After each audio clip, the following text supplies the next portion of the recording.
a gente está vendo hoje um processo que acaba sendo bastante didático, né?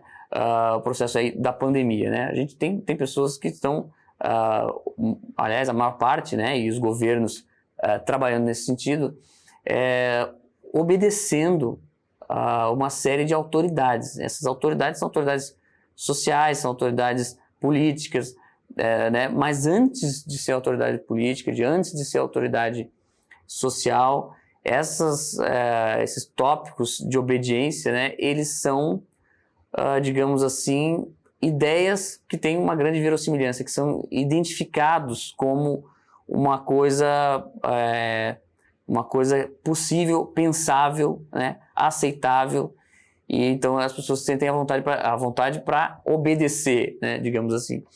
Então, esse contexto atual da pandemia acaba sendo assim, extremamente didático, acaba sendo um exemplo muito, muito bom para a gente ver até que ponto a coisa pode chegar, né? Que de fato chegou. Mas muitas pessoas não entendem o que está acontecendo, como que a coisa chegou nesse sentido, nesse ponto. Mas, na verdade, se a gente for analisar a história dessas ideias, a história desse ambiente social, a gente vê que ele foi sendo construído justamente para isso. Foi sendo construído para chegar, não que tenha sido de maneira intencional, mas naturalmente foi construído um ambiente em que isso se foi possível, essa obediência praticamente cega a autoridades que as pessoas que estão obedecendo desconhecem. Desconhecem não só quem são as autoridades, como desconhecem as ideias delas e desconhecem a própria lógica interna dessas ordens, né? Então, a gente pode pegar o exemplo da pandemia e a gente pode, inclusive, é interessante lembrar, né, uma história, um dado histórico que talvez remeta um pouco à questão da pandemia em 2020, né, que é o evento que aconteceu em 1938, quando o ator, o escritor Orson Welles leu né, no rádio, uma transmissão no rádio em Nova York, acho que em Nova Jersey, se não me engano, uma transmissão de rádio em que ele estava lendo um capítulo do romance A Guerra dos Mundos, de H.G. Wells, né? Ele leu esse capítulo que narrava justamente a invasão de extraterrestres, a invasão marciana na Terra.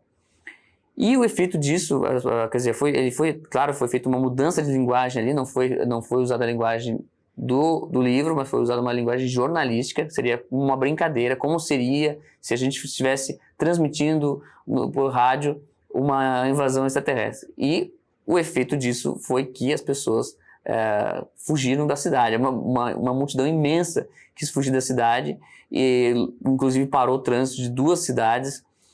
Foi assim um pandemônio, digamos assim, e tudo por causa de uma transmissão radiofônica.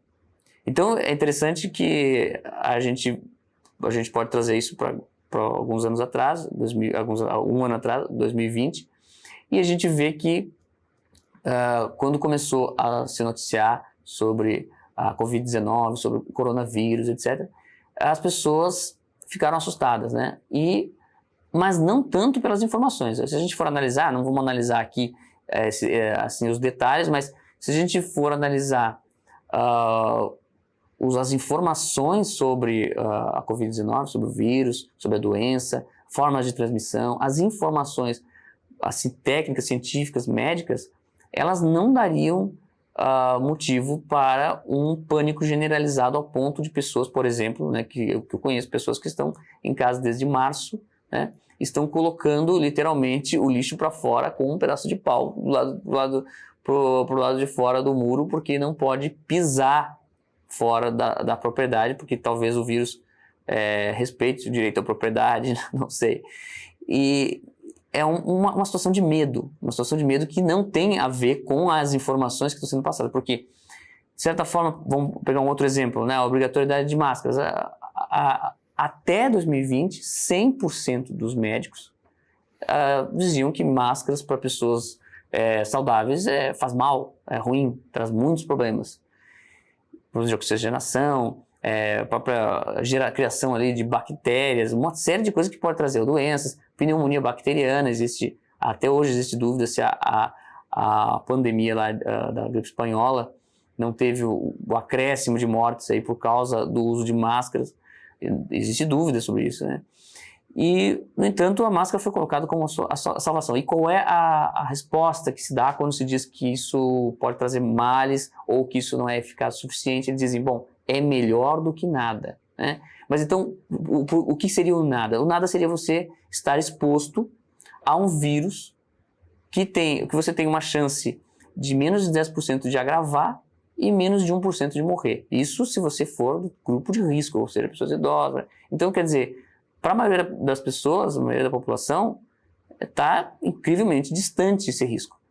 E, no entanto, esse é o risco que as pessoas estão correndo se elas não optarem por esse equipamento, né?